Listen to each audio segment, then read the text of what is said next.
नमस्कार, बहुत स्वागत है आपका। आप देख रहे हैं किस्मत कनेक्शन और मैं हूं आपके साथ शैलेंद्र पांडे। वैसे तो भगवान शिव चंद्रमा के साथ सीधे जुड़े हुए हैं और चंद्रमा की समस्याओं के निवारण के लिए भगवान शिव की पूजा सामान्यतः की जाती है। लेकिन आज हम आपको एक ऐसे ज्योतिर्लिंग के बारे में बताएंगे जिसके संपर्क में आने से, जिसकी पूजा उपासना करने से आप अपनी कुंडली के गड़बड़ चंद्रमा को पूरी तरह से ठीक कर सकते हैं। इसके अलावा बात आपके राशियों की करेंगे और आपके सवाल का जवाब भी देंगे। तो चलिए कार्यक्रम की शुरुआत करते हैं और सबसे पहले जानते हैं गुड लक।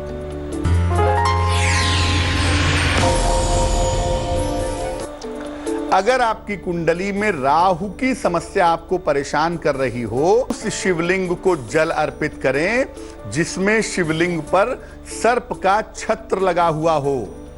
सर्प का छत्र शिवलिंग के ऊपर लगा हुआ हो, ऐसे शिवलिंग पर जल अर्पित करने से निश्चित रूप से राहु से संबंधित समस्याएं दूर हो जाती हैं।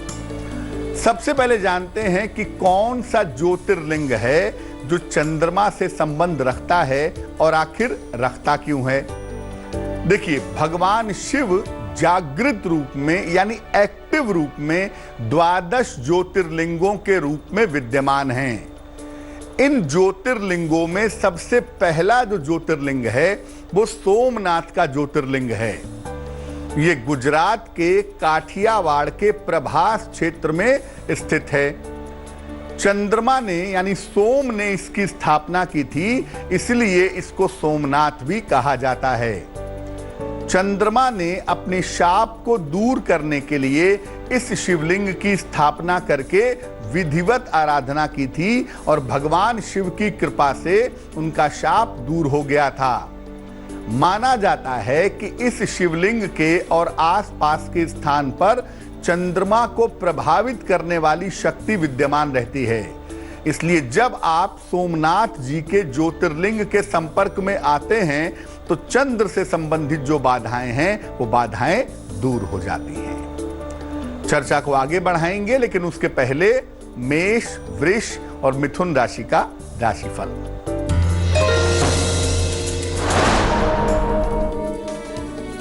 मेष राशि, सरदर्द की समस्या पर ध्यान दें। आय कम और व्यय ज्यादा होगा। सेहत में लापरवाही न करें। शुभ रंग सफेद और भाग्य होगा 60%।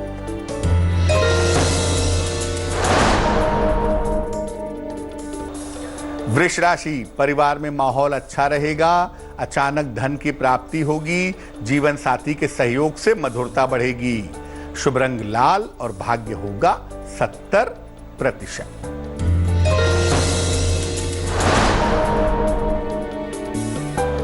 मिथुन राशि, पारिवारिक विवाद हल होगा। नौकरी में लाभ होगा। किसी लंबी यात्रा के योग हैं। शुभ रंग हरा और भाग्य होगा 80%। अब ये जानते हैं कि भगवान शिव का जो ज्योतिर्लिंग है सोमनाथ, इसकी उपासना किस दशा में विशेष फलदायी होती है। देखिए, जिन लोगों को ज्यादा तनाव करने की या चिंता करने की आदत है, उन्हें भगवान सोमनाथ की पूजा जरूर करनी चाहिए। जिनको भी मानसिक रोग है या डिप्रेशन है, ऐसे लोगों को भी भगवान सोमनाथ की पूजा जरूर करनी चाहिए। अगर कुंडली में ग्रहण योग है तो भी भगवान सोमनाथ की पूजा करना शुभ होता है। अगर चंद्रमा नीच राशि में बैठा हो, 8 नंबर में हो या अस्त हो, तो ऐसी दशा में भी भगवान सोमनाथ की पूजा करनी चाहिए। अपनी माता के आयु की समस्या हो या जीवन की समस्या हो, तो भी भगवान सोमनाथ की उपासना फलदायी होती है। जीवन में एक बार भी आप सोमनाथ जी जा करके भगवान शिव का रुद्राभिषेक करा लें तो चंद्रमा की समस्या कभी भी नहीं हो सकती। चर्चा हमारी जारी है, लेकिन उसके पहले कर्क, सिंह और कन्या राशि का राशिफल।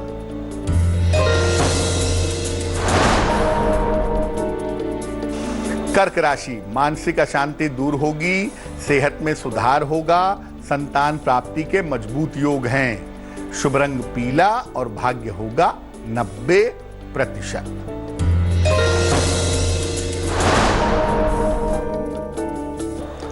सिंह राशि, स्वास्थ्य में समस्या हो सकती है, परिवार की स्थितियों में दिक्कत दिख रही है, काले वस्त्र धारण ना करें। शुभ रंग गुलाबी और भाग्य होगा 60%।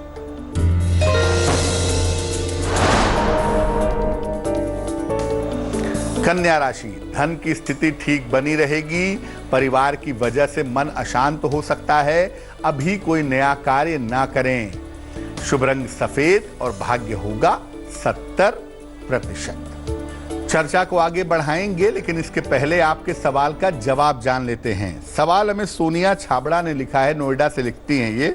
जन्म की तारीख है इनकी 7 जुलाई 1982, जन्म का समय दोपहर के 1:03 और जन्म का स्थान है कैथल, हरियाणा। ये लिख रही हैं कि इनकी 2 शादियां हो चुकी हैं और जो दूसरी शादी है अब उसमें भी प्रॉब्लम आ रही है। तो क्या ये शादी चल पाएगी या नहीं चल पाएगी? और साथ ही साथ ये पूछ रही हैं कि क्या आगे तीसरा विवाह होने का योग है, भविष्य कैसा रहेगा। सोनिया, आपकी कुंडली बनती है कन्या लग्न की और आपकी राशि बनती है मकर। महादशा इस समय राहु की है और अंतरदशा आपकी मंगल की चल रही है 15 जनवरी 2021 तक। सबसे पहले बता दूं कि दूसरी शादी चलने की भी संभावना इस कुंडली में कमजोर दिख रही है। ऐसा लगता है कि इस मामले में भी डिवोर्स होगा, लेकिन ये है कि आपका भविष्य आने वाले समय में ठीक है, तो आने वाले समय में आप तरक्की करेंगी, आपका जीवन बेहतर होगा, नौकरी करके आप अपना जीवन बेहतर तरीके से आगे बढ़ा पाएंगी। इस कुंडली में विवाह का सुख नहीं है, इसलिए आपको तीसरा विवाह करने की मैं कोई सलाह नहीं दूंगा, क्योंकि ऐसा करना भी आपके लिए बहुत फायदेमंद नहीं रहेगा। क्या करना चाहिए? सोनिया, एक ओपल बनवा के पहन लें आप, 10-12 रत्ती का ओपल चांदी की अंगूठी में, दाहिने हाथ की तर्जनी उंगली में। शुक्रवार की शाम को एक ओपल पहने, सुबह शाम दोनों समय नमः शिवाय इस मंत्र का 108 बार जप करें तो आपके लिए बहुत अच्छा रहेगा। अब ये जानते हैं कि मान लिया सोमनाथ जी के दर्शन करने नहीं जा पा रहे हैं, घर पर ही सोमनाथ जी की उपासना करना चाहते हैं, तो क्या करेंगे? पूजा स्थान पर भगवान सोमनाथ के ज्योतिर्लिंग का एक चित्र स्थापित करें। सफेद वस्त्र धारण करके सुबह के समय या प्रदोष काल के समय यानी सूर्यास्त के आसपास के समय में इनकी उपासना करें। इन्हें सफेद वस्तुएं अर्पित करें, सफेद वस्तु का भोग लगाएं। शिव सहस्त्र नाम का या शिव पंचाक्षर स्तोत्र का पाठ करना भी बहुत अच्छा होगा इनके सामने। और सोमनाथ जी का मंत्र है ओम नमो भगवते सोमनाथाय, ओम नमो भगवते सोमनाथाय, इस मंत्र का जप करें। ये उपासना आप हर सप्ताह में सोमवार के दिन जरूर करें। अपने घर में बैठकर भी भगवान सोमनाथ की अगर आप पूजा करें तो आपको लाभ होगा। तुला, वृश्चिक और धनु राशि वालों का वक्त कैसा है, आइए जानते हैं।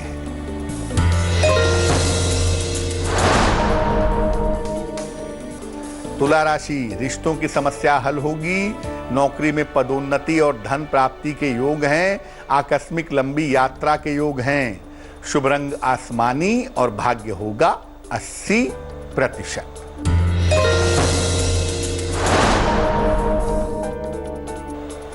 वृश्चिक राशि, नौकरी की स्थितियों में सुधार होगा, किसी चली आ रही समस्या का अंत होगा, यात्रा से बचाव करें। शुभ रंग नारंगी और भाग्य होगा 75%।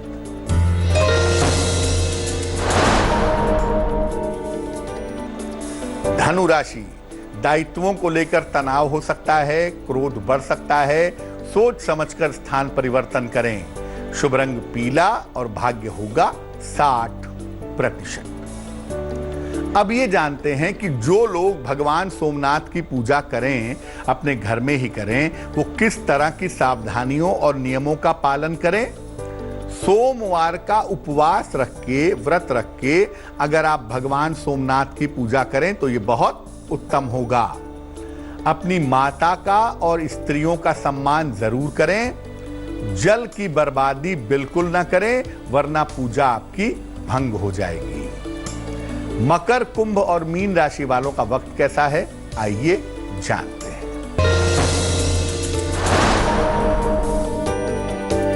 मकर राशि, उच्चाधिकारियों से तनाव हो सकता है, व्यवसाय परिवर्तन से समस्या हो सकती है, परिवार का सहयोग बना रहेगा।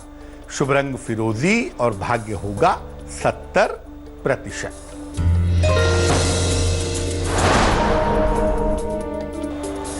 कुंभ राशि, नौकरी में सुधार होगा, मांगलिक कार्य की शुभ सूचना मिलेगी, धर्म की तरफ मन झुकेगा। शुभ रंग धानी और भाग्य होगा 65%।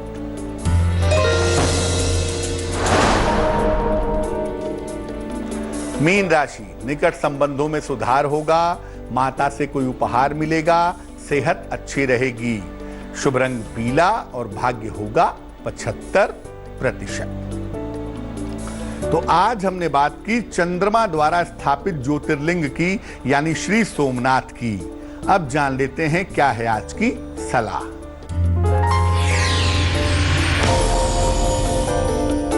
आपके घर में पैसा तो आता है, लेकिन घर का ज्यादातर पैसा अगर आपका बीमारियों में खर्च होता है तो क्या करना चाहिए?